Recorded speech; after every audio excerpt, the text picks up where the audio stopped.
Afghan refugee behind the wheel of an SUV in yesterday's horrific attack in Flinders Street has told police he was motivated by the supposed poor treatment of Muslims around the world.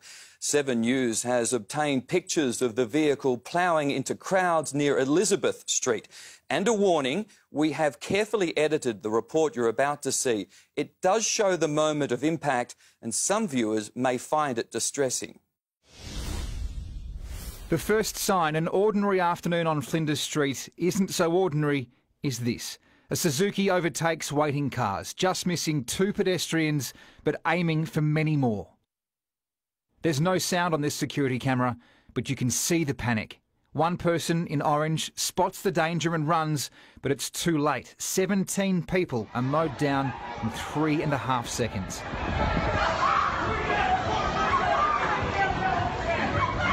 Screams replace the traffic noise. Sirens join in.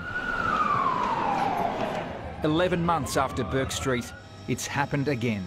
A Melbourne street covered in blood, a casualty ward out in the open, and a driver dragged from his car. The attacker joins his victims on the ground. He's hurt too. Officers restrain him, then check he's okay.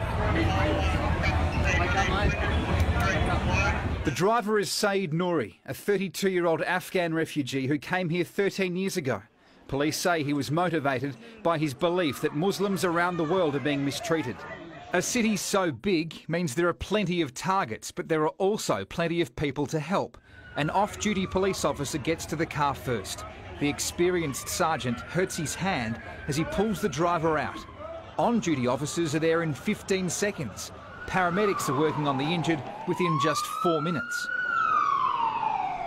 Like a shockwave, the reaction spreads through the crowd of workers, students and shoppers. Some collapse, others run to help, and you can hardly blame those frozen to the spot. It was just a thump, a bigger thump, and then just a crash, you know, and people lying on the ground. Seconds after the crash, and just bodies just like everywhere.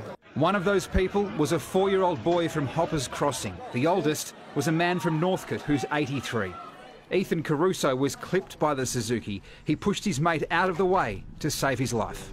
The man in front of me, who obviously got it worse off than I did, he just ricocheted off the car pretty much, and he just caught me and I just went flying pretty much. Ethan's parents heard about the incident on radio and called to see if their son was all right. His first words that he said to me, "Dad, I nearly died today." So it was quite shocking. This attack, while horrifying, shows the courage and resilience of the people of Melbourne once again. And it's on show around the world. A car rammed into a crowd of pedestrians in Australia. 9 of the victims are from overseas: China, South Korea, Italy, India, Ireland, Venezuela. Different nations caught up in one act of terror, not necessarily motivated by religion. It's not just the people who are struck who are the victims. Everyone who's present there is a victim, and their lives will have changed. Bollards installed around the city this year didn't help. But how can you stop this?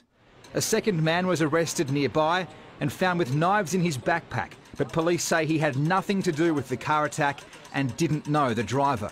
The off-duty officer who pulled the 32-year-old from the car was praised by everyone. He is a hero in what he's done. He's responded brilliantly. To have that courage, you know, everybody was thinking there could have been a bomb in there. He's clearly put service above self. Our members do that every day of the week. Flinders Street reopened during the night. As we drove down it today, there was little sign of yesterday's horror. Blake Johnson is at police headquarters. Blake, has the driver been questioned yet? Not yet, Mike, but he is still in police custody. These pictures from late this afternoon show detectives driving Saeed Nouri from here, police headquarters, to what's called the custody centre, which is underneath the magistrate's court. He was taken to hospital after the attack yesterday, but was discharged straight into the waiting arms of police. It's been 26 hours since he allegedly drove a relative Suzuki into the pedestrians on Flinders Street, and police say they will question him at a later time. Mike?